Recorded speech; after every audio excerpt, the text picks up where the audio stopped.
나누었던 은혜의 말씀을 한번 정리하고 은혜를 나누도록 하겠습니다.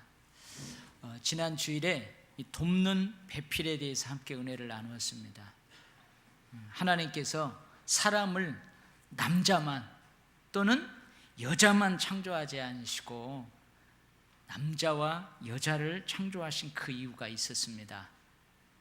첫 번째는 사람이 혼자 사는 것이 좋지 아니했기 때문입니다. 사실 아담 주변에는 많은 생물들이 있었어요. 그러나 그 생물들이, 그 짐승들이, 그 동물들이 사람의 자리를 대신할 수 없습니다. 에덴 동산일지라도 사람 혼자라면 결코 좋지 아니합니다. 그래서 하나님께서는 또 다른 사람인 여자를 만드셨어요.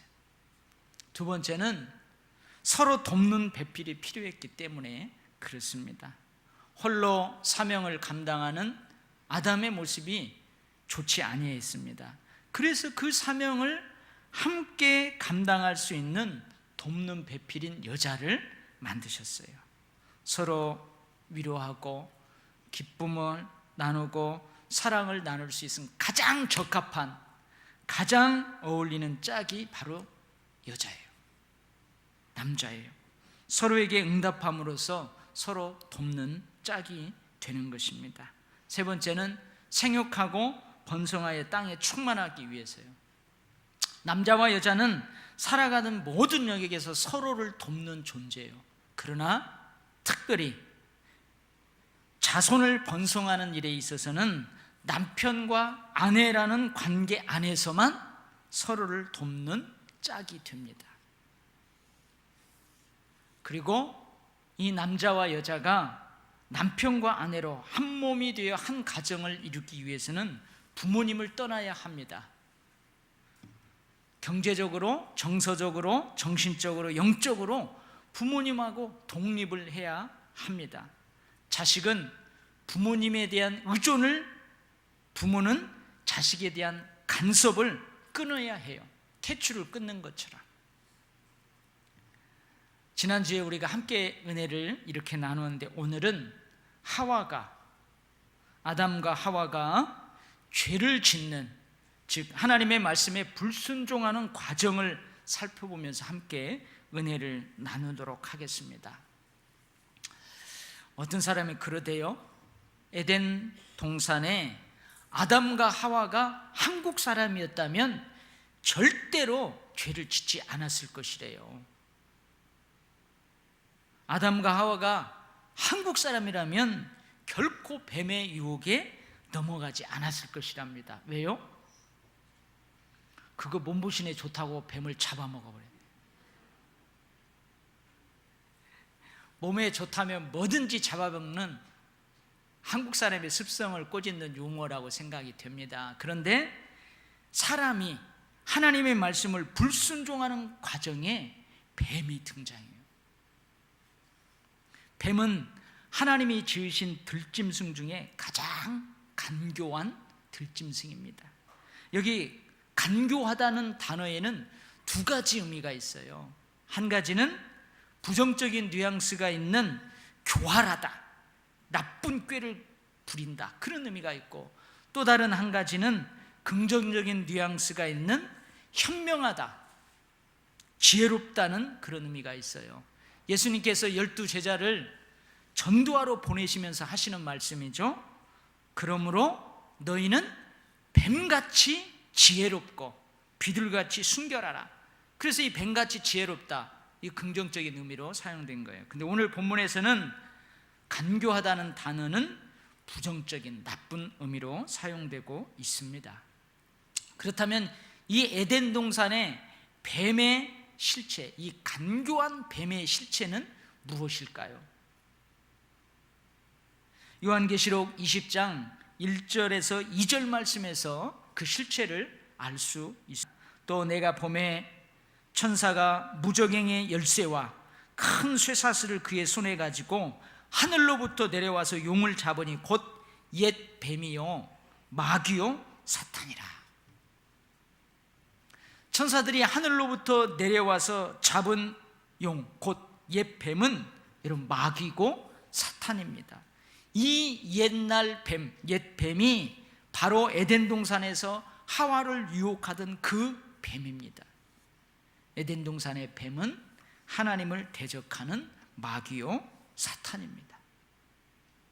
인간이 타락하는 과정에 이 마귀 사탄이 있습니다. 이 부분에 대해서는 이제 설교 뒷부분에서 제가 다시 한번 언급하기로 하고요. 인간이 죄를 짓는 과정에는 먼저 하나님의 말씀에 대한 의심이 있어요. 의심. 뱀이 여자에게 던지는 질문이에요. 하나님이 참으로 너희에게 동산 모든 나무의 열매를 먹지 말라 하시더냐? 참으로 하나님이 너희에게 동산 모든 나무의 열매를 먹지 말라 하시더냐? 이렇게 물어봐요. 그러니까 이 여자가 어떻게 대답해요? 동산 나무의 열매는 우리가 먹을 수 있으나 동산 중앙에 있는 나무의 열매는 하나님의 말씀에 너희는 먹지도 말고 만지지도 말라 너희가 죽을까 하노라 하셨느니라. 여러분, 이 여인의 대답을 잘 살펴보세요. 이 여자는 하나님의 말씀을 매우 엄한 말씀으로 받아들이고 있습니까? 아니면 그냥 설렁설렁 받아들이고 있습니까? 여러분, 이 여자는요 하나님의 말씀을 매우 지엄한 말씀으로 받아들이고 있어요. 하나님께서 먹지 말라 하신 그 나무의 열매는 당연히 먹지 않아야 돼요. 당연히 먹지 않아야 할 뿐만 아니라 나는 쳐다보지도 않고 만지지도 않고 털끝만한 관심도 갖지 않겠습니다. 그렇게 대답하는 거예요. 너희가 죽을까 하노라 라는 이 여자의 대답은 죽을 수도 있고 죽지 않을 수도 있다, 그런 의미로 들려져요. 그러나 너희가 죽을까 하노라 라고 번역하고 있는 이 문장의 원래의 의미는 반드시 죽는다예요. 그러니까 여자는 하나님께서 주신 명령을 지엄한 명령으로 인식하고 있는 거예요. 하나님이 먹지 말라, 반드시 죽는다, 그렇게 말씀하신 저 금단의 열매는 내가 만지지도 않고 보지도 않고 털끝만한 관심도 갖지 않겠다, 그렇게 이야기하고 있는 거예요. 이러면 얼마나 하나님의 말씀을 지엄하게 받아들이고 있습니까? 그런데요, 사탄의 한마디가 하나님에 대한 이 여자의 인식을 확 바꿔놓아버려요. 너희가 결코 죽지 아니한다.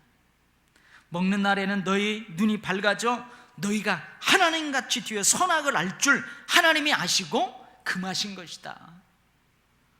먹으면 너희가 하나님같이 된다.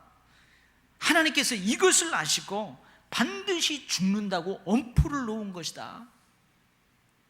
너희는 결코 죽지 않는다. 오히려 너희는 하나님과 같이 된다. 너희가 이제 하나님과 같이 돼서 하나님 없이도 너희들 살 수 있게 돼. 결국 여인은 사탄의 이 말 한마디에 하나님의 말씀을 의심하게 됩니다. 절대적인 하나님의 말씀을 정말 그러지 않을 수도 있겠구나, 상대화시켜 버립니다.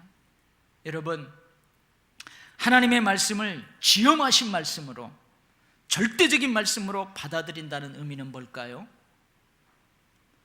먹는 날에는 반드시 죽는다는 그 하나님의 말씀은 상황과 환경이 어찌하든지 절대로 변하지 않는다는 거예요. 하나님의 말씀을 상대화시킨다는 의미는 뭘까요? 먹는 날에는 반드시 죽는다는 하나님의 말씀은 상황과 환경에 따라 달라질 수 있다고 믿는 거예요. 상황과 환경에 따라 죽을 수도 있고 죽지 않을 수도 있다고 받아들이는 것입니다.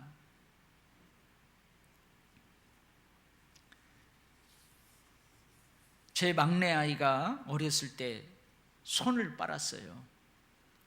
아마 대부분 많은 아이들이 이렇게 손을 빨아요. 늘 이렇게 손을 빨아요.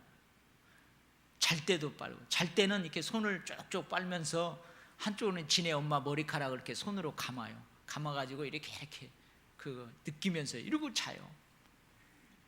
억지로 안 되죠. 근데 우리 아이가 이 손을 안 빠는 그 손 빠는 것을 멈춘 계기가 있었어요. 치과에 가게 됐는데 제가 치과 간호사하고 짰습니다. 간호사에게 우리 아이에게 이렇게 얘기해 주라고 그랬어요. 너 손가락 빨면 충치 도깨비가 네 이빨 다 갉아먹는다. 절대 이빨 빠지, 손가락 빨지 말라고 그렇게 시켰어요. 치과를 다녀온 다음에 이 아이가요 손을 안 빨아요, 낮에.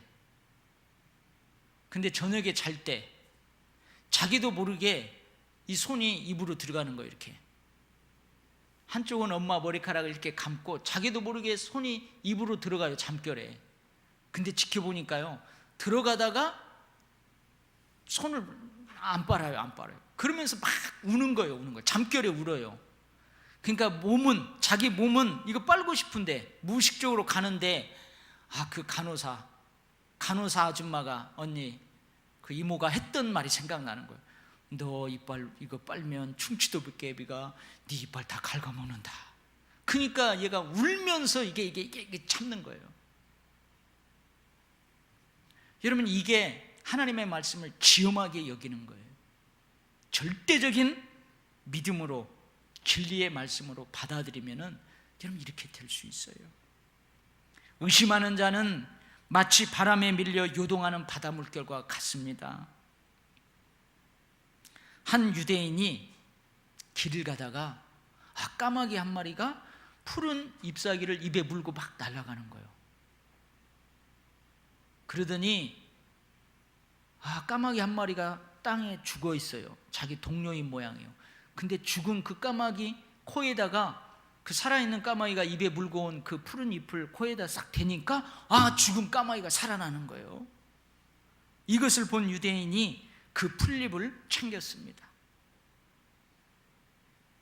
그리고 한참 길을 가다 보니까 새 한 마리가 또 입에다가 자기가 취한 똑같은 풀잎을 입에 물고 가요. 그러더니 죽어있는 자기 동료 그 코에다가 그 풀잎을 딱 대니까 또 그 새가 살아나는 거예요. 그래서 그 유대인이 자기가 챙긴 풀잎을 가지고 죽은 동료인 유대인을 살리려고 팍 달려가요. 근데 한참 달려가다가 보니까 숯불 속에 사자 새끼 한 마리가 죽어 있는 거예요. 그래서 이 유대인이 진짜로 코에다가 풀잎을 대면 살아나나 보자 해가지고 그 죽어 있는 사자 코에다가 그 풀잎을 싹 댔더니 살아났을까요? 그대로 있을까요? 사자가 살아나가지고 그 유대인을 잡숴버렸답니다. 이 이야기의 교훈이 뭘까요? 왜 두 번이나 눈으로 보고도 그 풀잎의 효능을 의심하였느냐, 그 말이에요.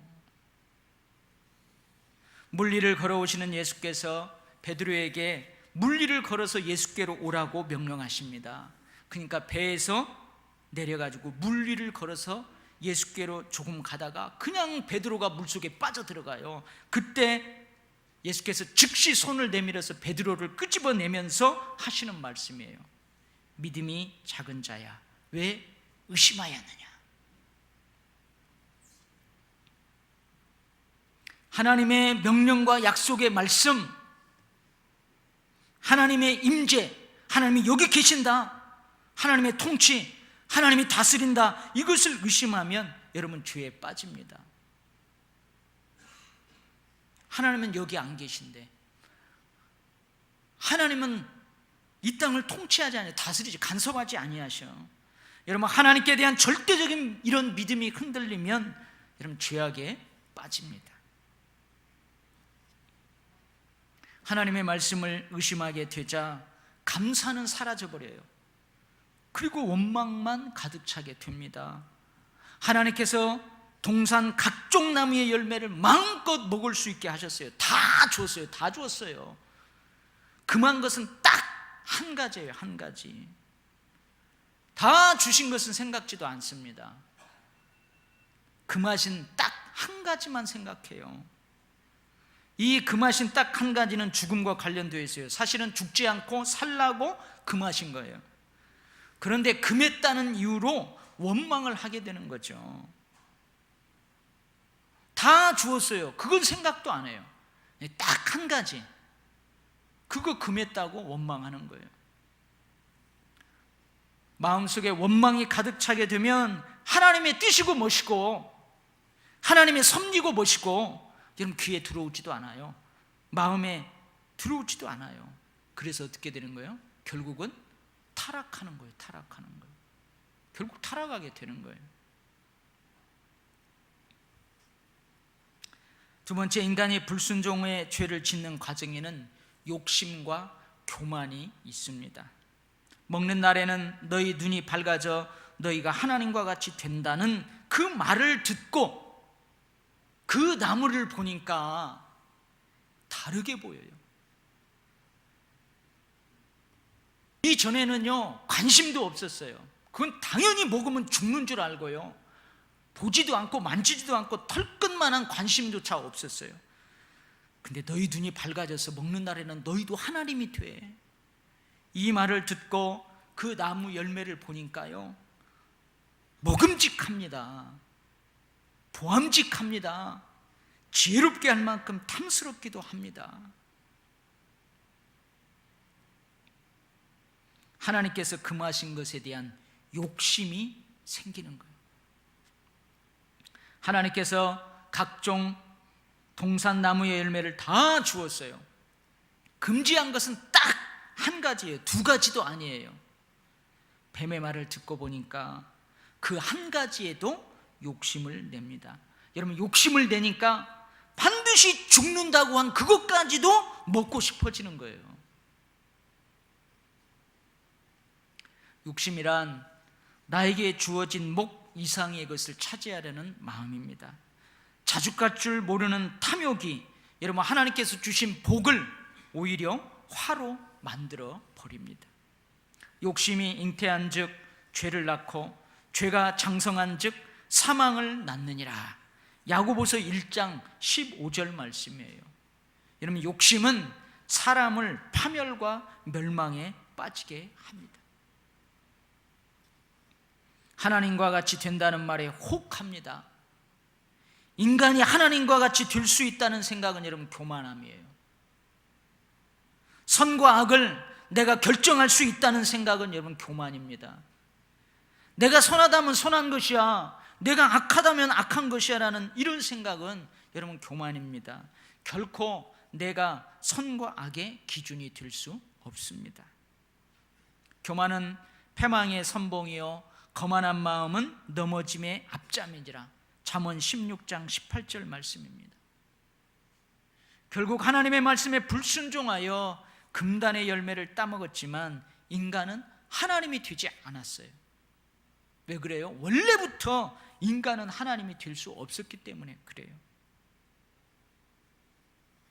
하나님께서 금지한 딱 한 가지, 그것까지도 욕심내는 탐욕, 나에게 주어진 목 이상의 것을 차지하려는 자족할 줄 모르는 탐욕에 빠지면 여러분 하나님에 대한 감각 없는 자가 됩니다. 하나님에 대한 감각 없는 자가 돼요. 여러분, 구약 성경을 읽다가 충격적인 하나님의 말씀을 듣게 돼요. 그게 뭐냐면 이스라엘 백성들이 타락했는데 그 타락의 모습이 뭐냐면 너희가 내 목전에서 나를 업신여긴다 그래요. 너희가 내 목전에서 나를 만홀히 여긴다 그 말이에요. 이게 무슨 말일까요? 여러분, 그들이 성전에 나와서 제사 지내러 나와요. 지금으로 말하면 예배 드리려고 함께 성회로 모였어요. 근데 그 예배의 자리에서 하나님이 보는 눈앞에서 하나님을 업신여기는 행동을 한다는 거예요. 그 자리에서 하나님을 만홀히 여긴다는 거예요. 야, 저는 이 말씀을 듣고 충격이었어요. 충격. 아, 나도 하나님을 섬긴다고 하면서 나도 하나님을 예배한다고 이 시간에 나와서 예배의 자리에 있으면서 내가 차라리 하나님 멀리 있어서 죄를 범하면 모르는데 하나님의 목전에서 내가 하나님을 만홀히 여길 수 있다는 이 사실에 충격을 받았어요.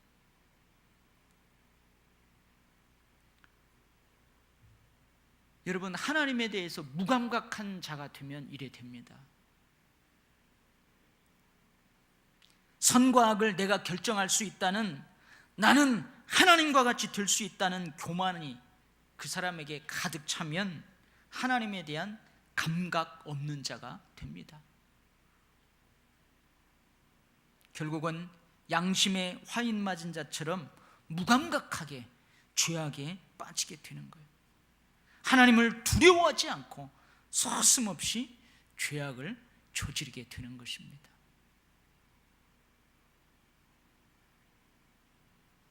이렇게 사람이 타락하는 과정, 하나님의 말씀에 포하는 과정, 죄를 짓는 과정에 뱀이 등장해요. 이 뱀은 뭐라고요? 마귀요 사탄입니다. 사탄은 하나님을 대적합니다. 하나님의 일을 회방하는 세력입니다.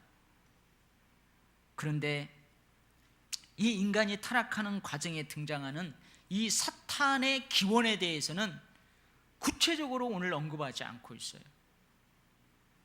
이 사탄이 언제 생겼는지, 이 사탄이 에덴 동산에 언제 들어왔는지, 거기에 대해서는 여러분 침묵하고 있습니다. 여러분, 성경에서 침묵하는 그 너머를 자꾸 막 파보다 보면은요, 여러분 잘못하면 이단에 빠질 수 있어요. 사이비에 빠질 수 있어요. 신비적인 것에 사로잡혀가지고 엉뚱한 신앙생활을 할 수 있어요. 여러분, 성경에서 침묵하는 것은 그냥 침묵하면 되는 거예요. 근데 이 사탄의 기원뿐만 아니고 하나님을 돕는 하나님의 사자인 천사의 기원에 대해서도 성경은 침묵해요. 그러나 성경은 사탄과 천사의 존재, 그리고 그들이 하는 일에 대해서는 분명하게 말씀하고 있어요. 기록하고 있어요. 그리고 이들은 하나님과 인간 중간에 위치하는 영적 존재임을 분명하게 알려주고 있어요. 여러분, 지금도 사탄은 불순종의 아들 가운데에서 역사합니다. 활동합니다. 욕심에 따라 살게 합니다. 하나님에 대한 무감각한 자로 육체와 마음에 원하는 것을 따라 살게 합니다. 하나님은 없다는 교만함으로 그렇게 살게 합니다. 그러나 보혜사 성령님은 항상 하나님의 사람을 지켜주십니다. 하나님의 말씀을 생각나게 하십니다. 하나님의 말씀대로 살도록 능력을 주십니다.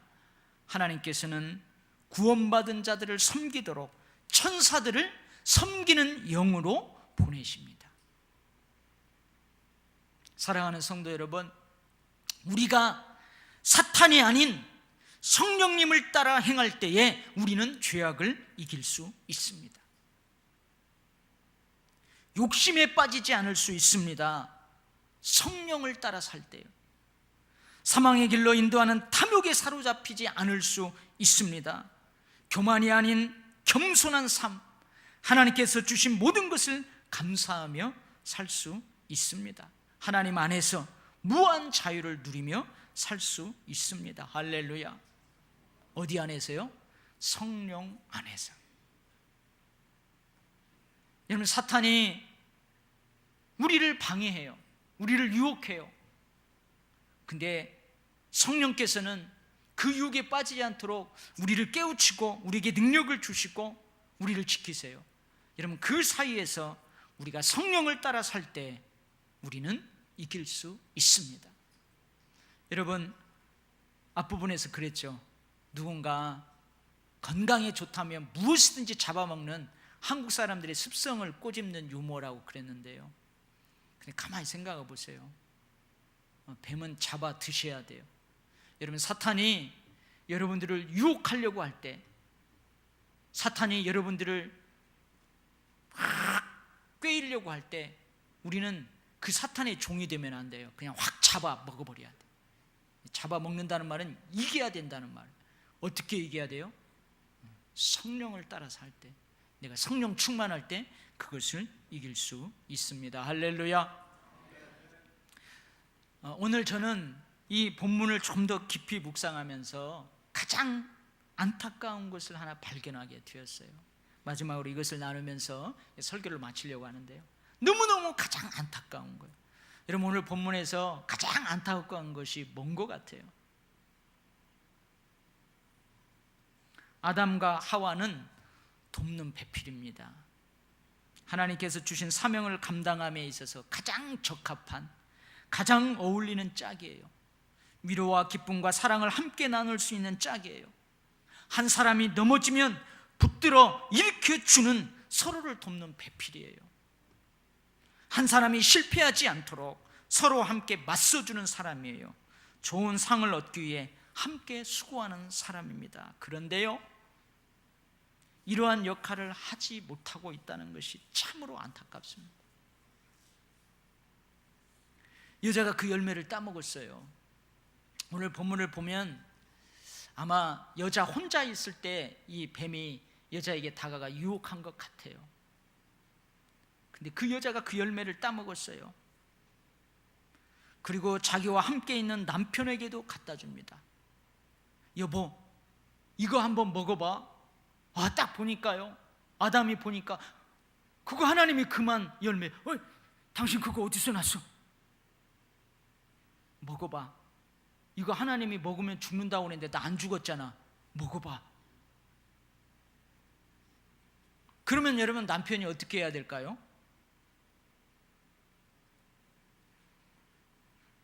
그런데 남편도 그것을 받아 함께 먹습니다.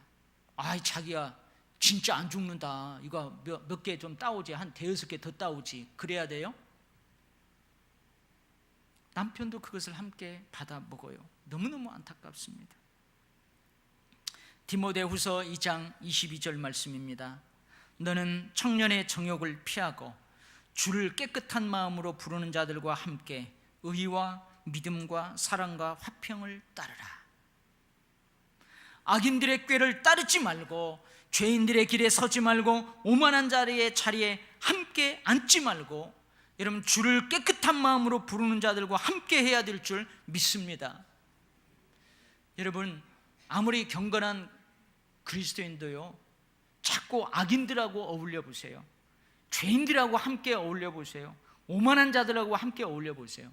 그 타락합니다. 근데 죄인일지라도, 악인일지라도, 오만한 자일지라도 주를 깨끗한 마음으로 부르는 사람들과 늘 함께하면 그럼 그 사람 변화됩니다. 내 곁에 있는 의와 믿음과 사랑과 화평을 따르는 사람들이 나를 넘어지지 않도록 여러분 붙잡아 줄 믿습니다. 아내가 넘어질 때에 붙잡아주는 남편이 되시기를 바랍니다. 남편이 넘어질 때 붙잡아주는 아내가 되시기를 바랍니다. 아멘 소리는 쩍네. 여자들 더 크게 아멘 하세요.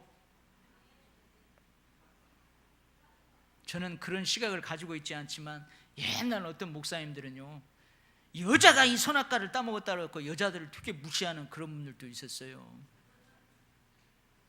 우리 남편들만 하면 아멘 크게 합시다. 좀 양심이 찔리지만 아내가 넘어질 때 붙잡아주는 남편이 되시기를 바랍니다. 아멘. 남편이 넘어질 때 여러분 붙잡아주는 아내가 되시기를 바랍니다. 아내가 죄악에 물들어갈 때에 깨닫고 돌아서게 하는 성령 충만한 남편이 되시기를 바랍니다. 남편이 죄악에 물들어갈 때 깨닫고 돌아서게 하는 성령 충만한 아내가 되시기를 바랍니다. 하나님께서 금하신 그 한 가지를 함께 따먹는 아담과 하와 같은 어리석은 부부가 되지 않기를 바랍니다.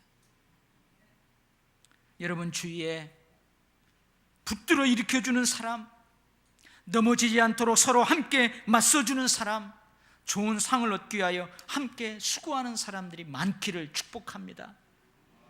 여러분 주위에 깨끗한 마음으로 주님을 부르는 자들, 의와 믿음과 사랑과 화평을 따르는 그런 자들이 많기를 주의 이름으로 축복합니다. 아멘. 기도하겠습니다. 하나님 아버지, 우리가 만약 아담과 하와의 위치에 있었다면 우리는 어떠했을까요? 우리는 끝까지 뱀의 유혹을 물리치고 하나님의 말씀을 지엄한 말씀으로 절대적인 진리로 받아들였을까요? 하나님, 나를 돕는 배필이 그렇게 했을 때 나는 단호하게 그것을 거부하고 돌아서게, 깨닫게 할 수 있는 돕는 배필이 될 수 있었을까요? 하나님 아버지, 우리들에게도 연약함이 있습니다. 우리들에게도 부족함이 있습니다. 그거 먹으면 죽을 줄 알면서도 그 한 가지를 먹어 치우려 버리는 욕심과 하나님 없이도 살 수 있다는 교만함이 우리들에게도 있습니다. 주님, 이런 우리들을 다시 영생의 삶을 얻게 하시려고 독생자 예수 그리스도를 이 땅에 보내신 줄 믿습니다. 오 주님, 성령 안에서, 그리스도 안에서 이 영생을 끝까지 누릴 수 있는 그런 삶을 살아가기를 원합니다. 하나님, 이제 이 세상을 심판하려고 하시지 않고 그런 세상을 다시 구원하시려고 이 땅에 독생성자 예수 그리스도를 보내신 줄 믿습니다. 오 주님, 오늘 이 말씀을 듣는 저희 모두가 그리스도 안에서, 성령 안에서 늘 승리하는 삶을 살기를 원하오니 우리를 그렇게 살도록 축복하여 주옵소서. 예수님 이름으로 기도하옵나이다. 아멘.